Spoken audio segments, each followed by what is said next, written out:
Hello, my name is Joshua Mason, and this is my testimony.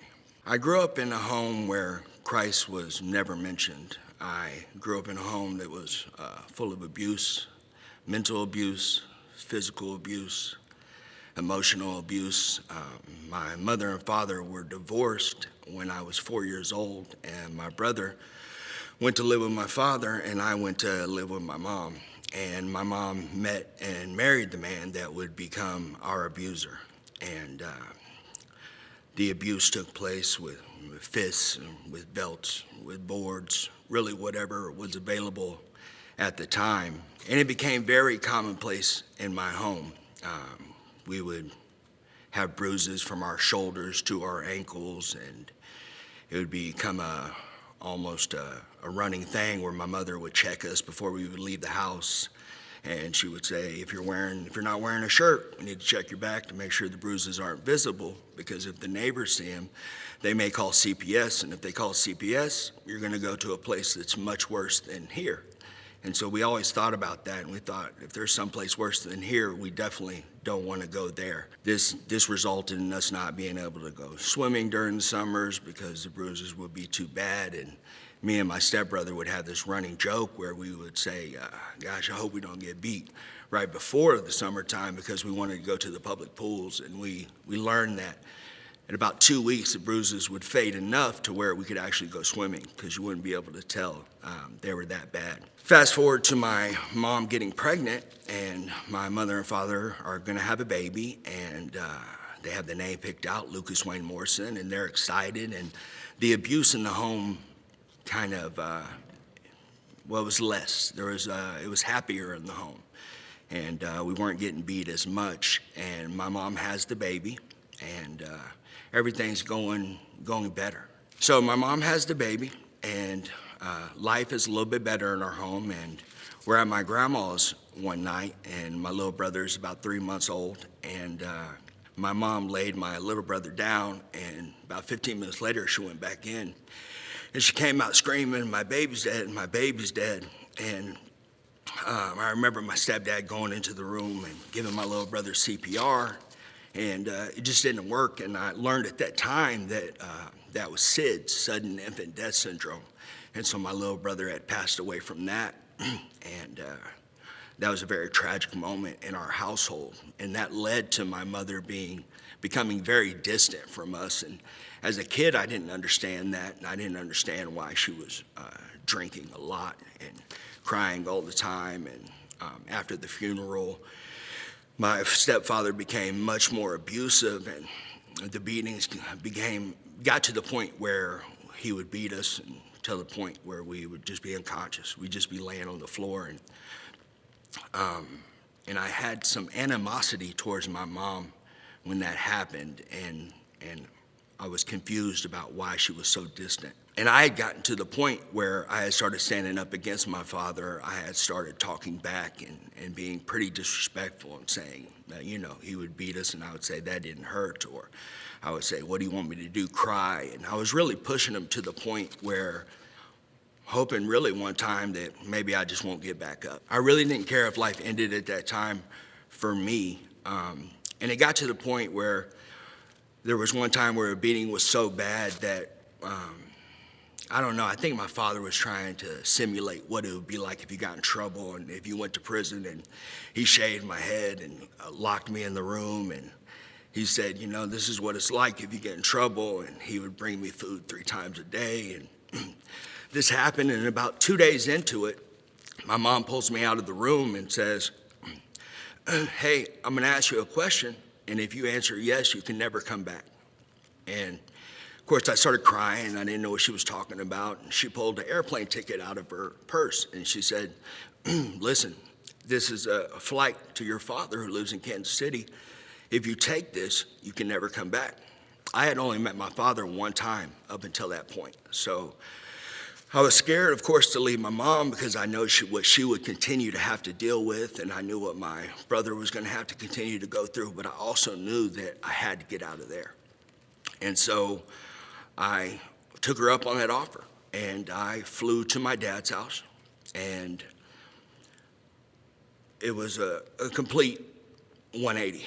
I mean, life was good. I moved into a home where my father loved me. My real brother Jeremiah was very popular in school, and I got into athletics, and just life was going good. I excelled at school, and I excelled at athletics, and I ended up getting a full ride to college, and I went to college, and like I said, life was good, and I started my first job at Gold's Gym, and that was in 2001, and everything was going well. I met my fiance, and she got pregnant, and I was expecting my first daughter, and I was excited, but also I was somewhat terrified because of what happened to my little brother Lucas. I was very over-paranoid, and we have the baby, and her name's Lauren Brooke Mason. And life is good. I have a good job, and I just couldn't be happier. It's such a beautiful moment when you have a child. And we move along, and I'm taking care of the baby, and my fiance works nights. I'm spending a lot of time with the baby. She's not as into the baby as I am per se, but she is. It was just I took care of the baby mostly and changed the diapers and fed the baby. But I was kind of a pain as far as, yeah, don't fall asleep with the baby, you know, things could go wrong. And like I said, I was just really paranoid. So we come to the night where I handed my daughter off. And so I give her my daughter, and I go to sleep. And I wake up the next morning. I hear my stepdaughter say, "Mommy, you're laying on the baby." And I immediately jumped up, and I walked down the hallway, and as I turned the corner, I see my fiance in the chair, and I can see my daughter's wedged in between her and the chair, and I run over there, and I pull my daughter out, but I immediately realize that she's dead. And so, of course, I'm freaking out, and there's chaos in the room, and I tell her to take my stepdaughter, and I tell her to leave the room, and I call 911, and I say, you know, my baby's dead. And in that moment of tragedy, I had this overwhelming sense of relief. And it was the oddest thing because I immediately realized what the experience that my mother had when she lost her baby. And so all that anger and all that resentment I had towards my mother was gone. And I didn't know God at the time, but in a moment of tragedy, I can only assume that was a God moment because, yes, I'm suffering and my baby just passed away, but I also never was closer to my mother than at that moment. And it was just such an odd feeling. And as you can imagine, going forward from that point, it was so devastating. And a loss like that is just unimaginable. And we played the blame game, and I blamed her for what happened, but also I was trying to save what was left of my family at the time. And it just wasn't going to work out. And all the odds were against us, and all the statistics say that, you know, couples just don't stay together after that happened. And that was the case for us as well. We buried my daughter, and I was very depressed and very suicidal at that time, and very just, I didn't know what I was going to do, and I didn't know where I was going to go, but I knew that me and her couldn't stay together. And so we split up, and I moved back home, and I moved in with my father. And, you know, I thought about suicide, and I thought, man, this is just too much. And of course, I blamed God because the very few instances that I had with God or around godly people, you could say, where God knows everything that's going to happen, and he knows about everything, and all the glory this, glory that. And I thought, well, if you know everything that's going to happen, how come you just didn't wake me up that night? And so I had a lot of resentment to God. And I thought that he had killed my daughter. I mean, because he let it happen, and he knows everything, knows all. So I really carried that hate with me, that resentment with me, and I made it through the suicidal thoughts. I didn't do it, and the weird thing about that is that I didn't know God at the time, but I believed enough to know that, or in my mind, I thought if I committed suicide, then I couldn't go to heaven. So I knew I wanted to see my daughter again when I went to heaven. So, I just didn't do it. And I'm a big believer that now that God puts people in your lives, he specifically places important people in your lives, and you just have to recognize that.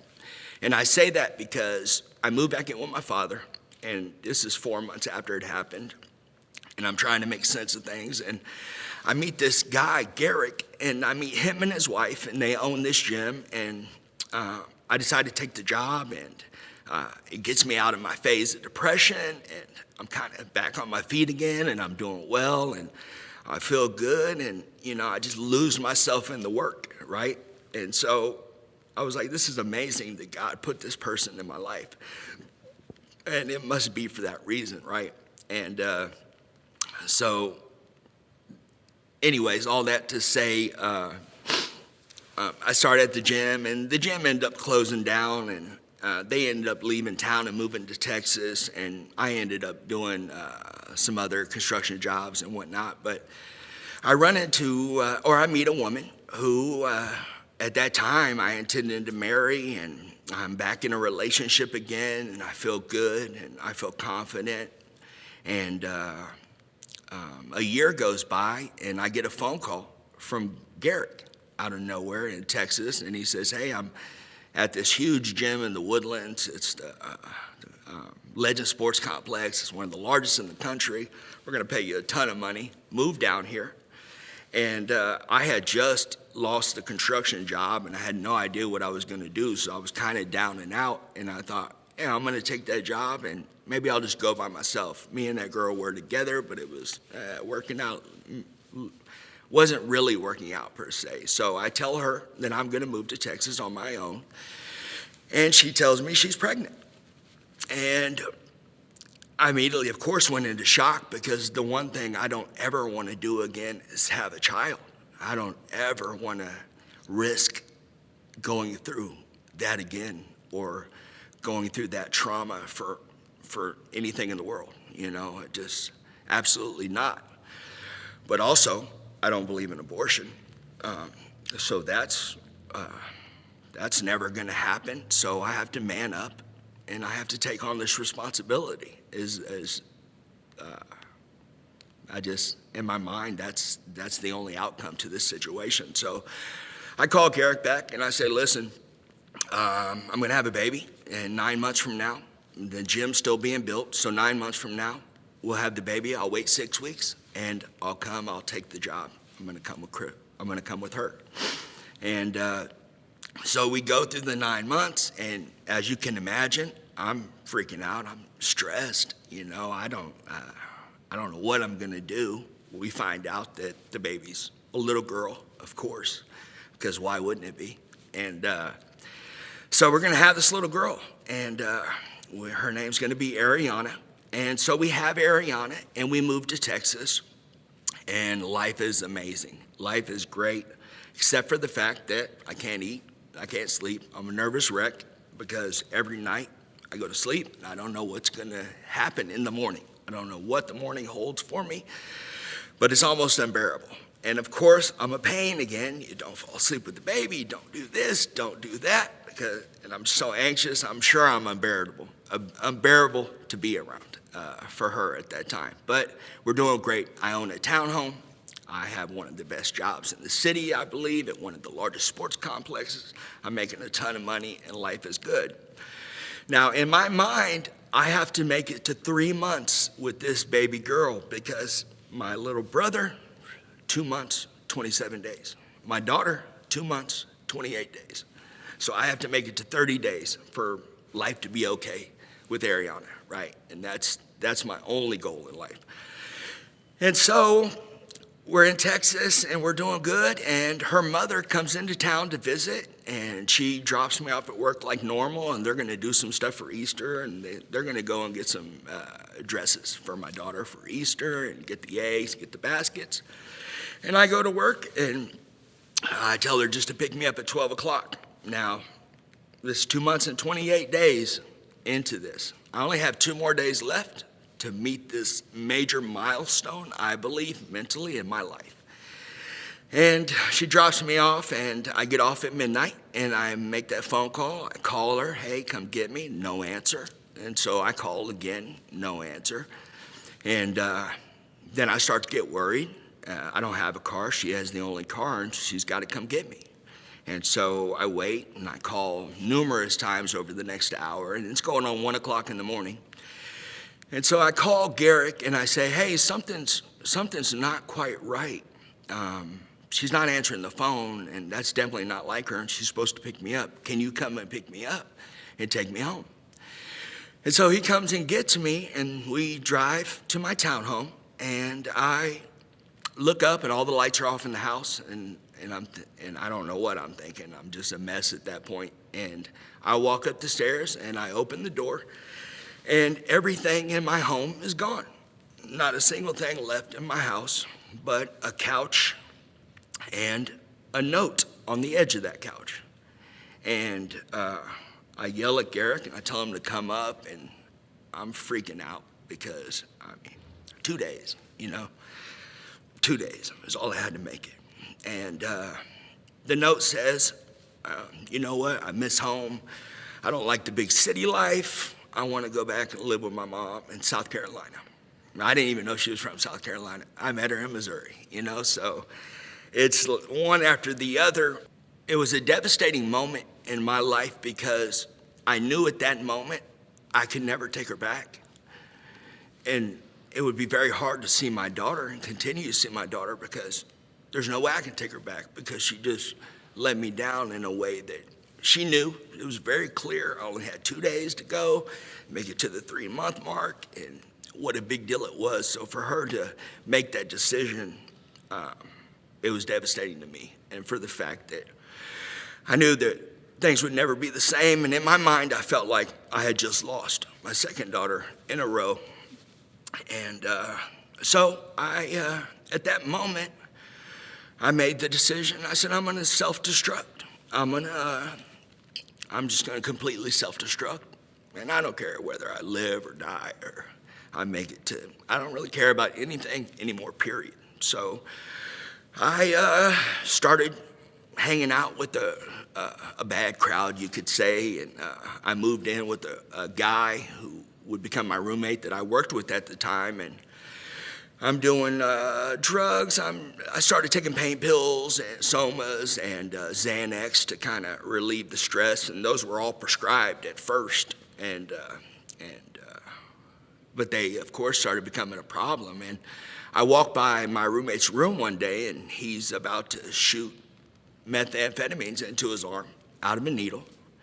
And on my self-destruct path, I said, well, I want to try that. And as crazy as it sounds, I grew up in Missouri, and methamphetamines was such a prevalent problem that I was so against it. Everyone who ever did it, I was, how could you do that? I would never put something in my arm, in my veins. That's crazy. You guys are insane. However, in that mind frame that I was in, I was like, man, why not? Let's go, because if I die, I die. Who cares at this point? If God was with me at that moment, I sure didn't know, because all this tragedy finally had came to a point of no return. So I tried meth that night, and I immediately was hooked, and that led to an 8-year addiction battle with methamphetamines. And about 3 years into that addiction, I met a woman who would become my wife, who would become the inspiration, and who would ultimately change my life. And she was a very religious woman, right? And I met her, and I fell in love with her because her accent. I barely could understand her when she talked. And it was a funny thing, and her accent. And I fell in love with her at first because of that, but also because she had her stuff together, and I was a drug addict. And I mean, I was hopeless, and that's how she met me, you know. So she's, I think she had in her mind that she was going to meet somebody and fix them, right? So she was a very religious, very devout Christian woman. A week into our relationship, she had noticed that I was strung out or I was high, and she had left the house. And I woke up the next morning, went outside, and there was a Bible from Lakewood Church hanging on my door. You know, she's with a note that says, "Read this." You know what I mean? A week into it, and I was whatever. You know, I didn't really care about that, but our relationship developed and moved quickly, and within a year, her parents had came down, and her mom and dad, of course, God knows what they thought about me at that time. You know, my wife was under the impression that God was going to fix me, and she was going to make sure that he did. And her parents were like, "You're not living at my daughter's house unless you're married to her." And so her dad, the first week he came down, the first weekend I ever knew her dad, said, "You're going to go to the courthouse and get married." And I was very nervous and put on a pair of shorts and sandals and a tank top and went to the courthouse and married his daughter, because that was what was mandatory to continue living in that home. And we did that. And keep in mind, this is 3 years into my addiction. As I mentioned, 8 years I was addicted to drugs, almost 9. But this is 3 years into it. And now my wife is slowly mentioning God and how good God is. And I'm coming back to her with, he took everything from me, you know. Killed my daughter, stole my future, I thought, you know, really destroyed my life, I thought, right? And she was like, "No, you don't understand. God is gonna save you. You need to completely surrender to God. You need to surrender yourself over to him. Surrender yourself over to him." And I kept hearing her, and eventually I really heard her. And I started going to church with her, and she was going to this Hispanic church, and didn't speak English, you know, so she's translating to me in my ear, and I'm going to this church, and half the time I'm leaving to go meet the drug dealer down the road to get drugs and going home, because the devil, I know now, kept pushing me out of that church. He didn't want me in there. And the pastor said something one night that really stuck out to me, and I didn't know anything about the Bible or verses or any of God's word at that time, but he said the devil comes to kill, steal, and destroy. And I thought, wait a minute, so I'm blaming God this whole time, but it wasn't God kill, steal, destroy. It was the devil that killed, stole, and destroyed my life at that time. And once I heard that, it had a huge effect on me, and all my blame and my anger through God was transferred onto the devil and what he did. And that relief, that overwhelming forgiveness that I had to God, and how I realized how confused I was, it was just such a transformational moment in my life and in my walk with God.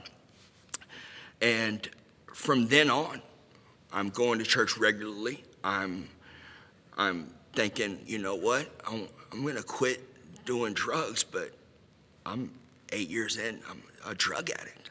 At this point in time, I had no teeth. I had lost all my teeth from the meth addiction. Been arrested countless times, you know, on petty stuff, silly stuff, but nevertheless, my future wasn't looking too bright, even if I got sober. But she's still hammering away. God will do amazing things in your life, but you have to completely surrender. And now, to completely surrender, I knew that meant walking away from drugs completely. And walking away from drugs meant that I also had to face life. the light of life. You could say I had to face everything.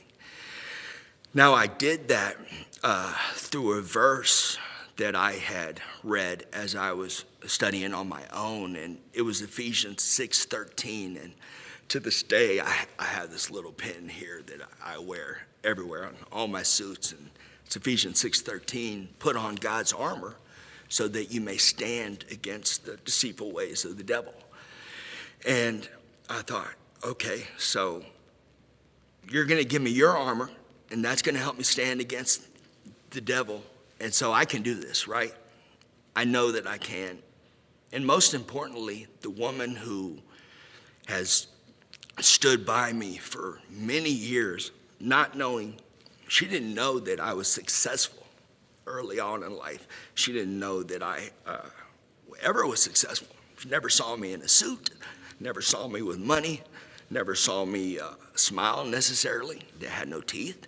And so the fact that she was willing to pray nightly, get on her knees and have the church praying for me and the neighbors praying for me and my family praying for me, the fact that she believed so much in me really affected me to the point where I said, you know what, I'm gonna put on God's armor, I'm gonna quit doing drugs, and I'm gonna become successful again.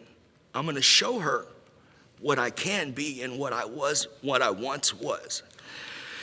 And so, Ephesians 6:13, I put on God's armor, and I stopped doing methamphetamines that night, and stopped doing opiates and cold turkey, and I just quit. And the next day I woke up and thought, where do I go from here though? Because I still have no teeth. My life's a mess. Just because I've surrendered myself to God, and I'm looking forward to a future and to looking forward to walking on this path full of faith. Mentally, I have to wrap my head around, I've got to get it together. Somehow, I've got to make this happen. Well, what I know and what I learned and what my wife helped me understand is that I don't have to do anything. You know, God has got it under control. So I'm going to leave it up to him. So I make the decision where I'm going to be successful, right? And I'm going to get teeth, and I'm going to be able to smile again. And I don't know if you've ever known somebody, or maybe if you have an issue with smiling or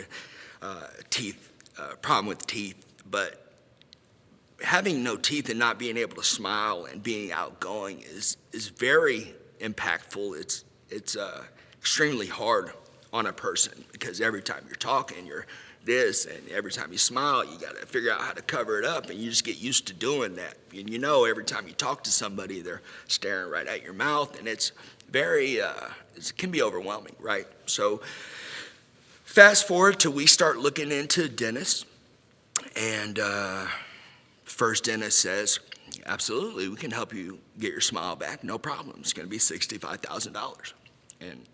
And that number is just, that's just not going to happen. I mean, that's just, can't even imagine that number. I think we had about $8,000 in the bank at the time to really start this new venture of me becoming successful again.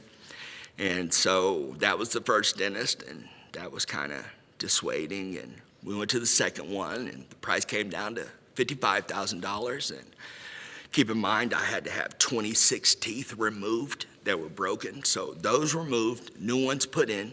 And we went to the third, fourth, fifth, sixth, seventh dentist, and nobody was under $40,000, not even for dentures. Dentures were $32,000. And at that moment, I had kind of gotten down a little bit, and I started really praying to God, and I had surrendered myself to, I told him, I said, God, I surrendered myself to you.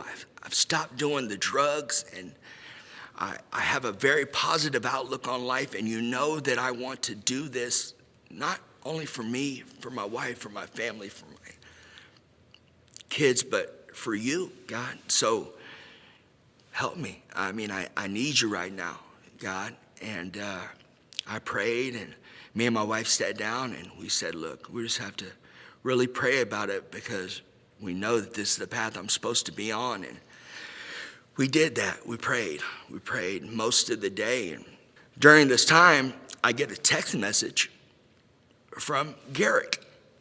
And so Garrick's the guy I remember from 8 years back that I had ran the big gym for. I get a text from Garrick out of nowhere saying, hey, I'm at this gym now, and I need somebody to come and run the sales department. I saw your Facebook, and I see you're doing better. You look sober. I'd like to offer you the job. And so, I mean, you want to talk about God moments. I had the biggest smile on my face that I've ever had, no teeth and all. I had a huge smile on my face, right? And I don't tell my wife yet because I'm thinking, this is it. Surrendered myself to God. I prayed.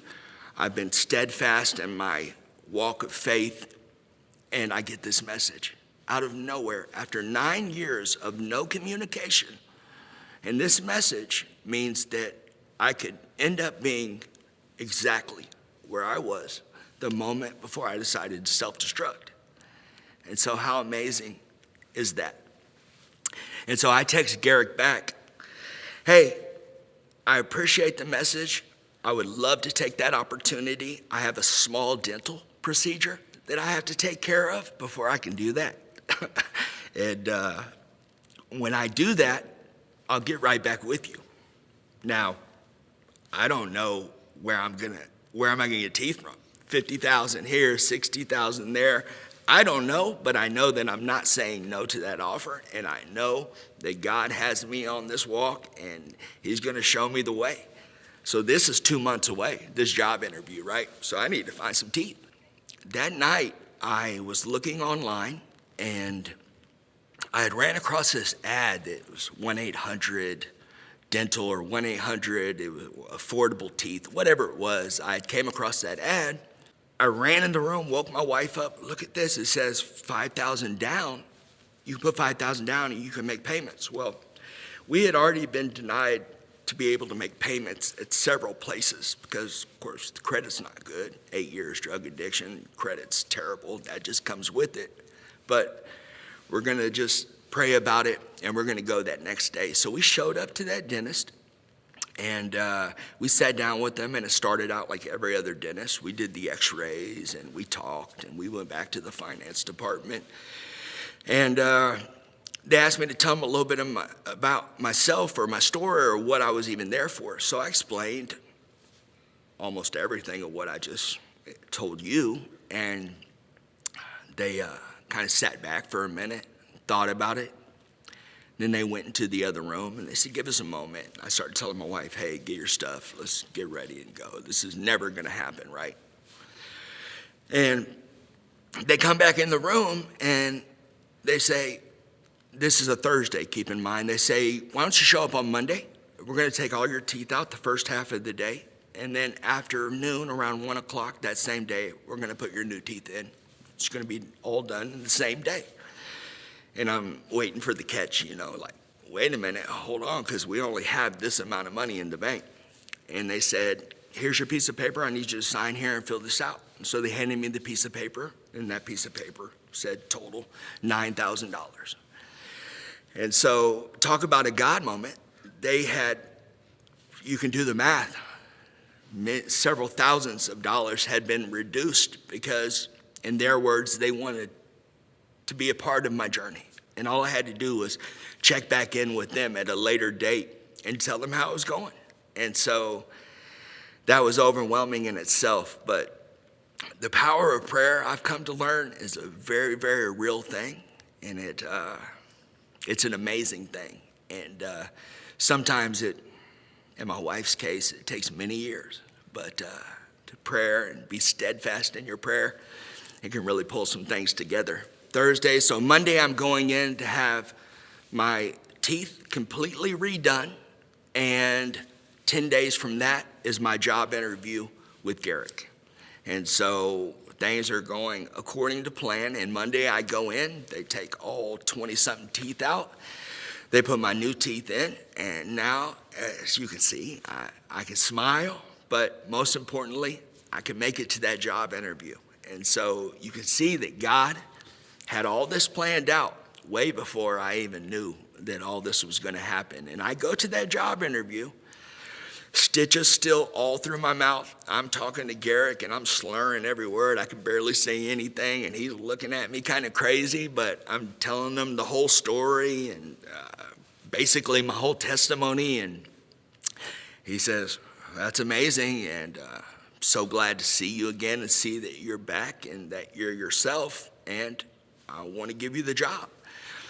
And so I got that job, and I come home and I tell the wife, and now I'm sober. I have a big, beautiful smile in my mind. I have my career back, all thanks to God and the power of prayer. And now I'm working at the gym, and 6 months into that, I get promoted to assistant manager of the gym. And a year and a half into this journey, I get promoted to operations manager, and Garrick leaves the gym. And you might think after all that, that's the end of the story. However, God has different plans, and God wasn't quite done with me yet. And as I know, God is never quite done with any of us. But Garrick ended up leaving the gym out of nowhere, and it was kind of surprising that he did leave. But I had became operations manager, and I'm back to the height, and I now have provided a home for me and my wife to live in. I now am providing the income to pay the bills, and my wife and the church are all standing behind me and proud, and just confirmation of how good God is. And and because these people prayed for me for many years. They never gave up on me. They kept on praying. So Garrick left, right? And he ended up going to this place called the Dream Center. And now this place was some type of ministry place, or I don't know. Garrick, as I came to find out at the gym many years back, Garrick wasn't the same Garrick that I had met when I got this new job. He was very into faith, almost like my wife, just always talking about the Lord and how good God was. And he was so excited that I was on my walk, but it was a completely different Garrick than the Garrick that I knew. Let me just say that. And so he's full-time ministry and saying all this other stuff. And so he goes over there, and I'm like, okay, well, that's his walk. He's going over there to be in full-time ministry and to give back. Well, I went to my wife's church, and the pastor had called me down to the pulpit after I had became sober, and brought me up into the front. And my wife's pastor is very prophetic and spoke a prophetic word over me and said that I see you leading the church one day, or being involved in the ministry one day. And when she said this to me, of course, I'm looking around because I guess she's talking about me, but there's no way, because I'm so new to my walk. I feel like I don't know anything yet. I just know how good God is. But I take that in stride, and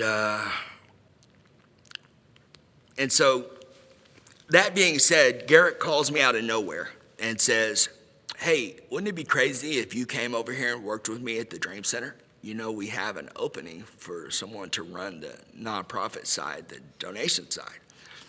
And I might have hung up the phone or something. I don't even remember what I did, but no, I'm not going to be involved in full-time ministry. But when I did get off the phone, I thought, oh no, this is what the pastor was talking about. And I didn't even want to tell my wife, because I already know what my wife's going to say. She's going to say, I told you how good God is. This is where you're supposed to be. But I'm at the top. I'm at the height of my career. I'm in the Woodlands. I'm running a gym. I'm the operations manager. I'm respected. I'm well paid. I'm loved. And I'm doing what I love to do. I'm right back in it, right? And so I kept having this nagging itch that it's so amazing that what God did for me. And there's got to be something more that I could be doing to give back. You only have so much time, right? And so what can I be doing to help others, to spread the joy that he has given me, this walk. What can I do? How can I do more, right? And it was nagging at me, and I didn't tell my wife. I didn't tell anybody, but I kept thinking that. And so he calls. He offers me that position. My wife's pastor said that to me, and so I thought, yeah, maybe this is where I'm supposed to be, but I was still pretty nervous about it. And for this to happen, we needed a second car. And now this is during COVID times, and our funds are depleted. So in order to kind of stall and tell Garrick, hey, I wish I could, but I need another car to be able to do that and make that trip. So I just don't think it could happen, and I kind of just said that to put the whole situation off. And God being God, he had something else in mind, because we had $1,000 and we needed $3,000 to get this car. Of course, my wife had already been to the dealership. She looked at cars. She had all this planned out, and I'm trying to stall a little bit. Well, a lady from our church had heard about this, and she calls out of nowhere and says, hey, I heard about you having the opportunity to be involved in full-time ministry work, and I heard what Pastora said, so I want to make that happen for you. If you come over, I want to give you $2,000 to get this car. And so she did, and we got that car, and I took that job at the Dream Center. And now, after everything that has happened, I'm now at the Dream Center in a full-time ministry. And each and every day I wake up and I'm able to share God's word with people. I'm able to share my testimony with countless people throughout the week. And I'm able to inspire and bring joy to others. And this is what I do full time. And so I just couldn't be happier, and I couldn't be more grateful. And I just can't say enough about how good God is, how the power of prayer is oh so real, and how much he's done for me. And Joshua Mason, and that's my testimony.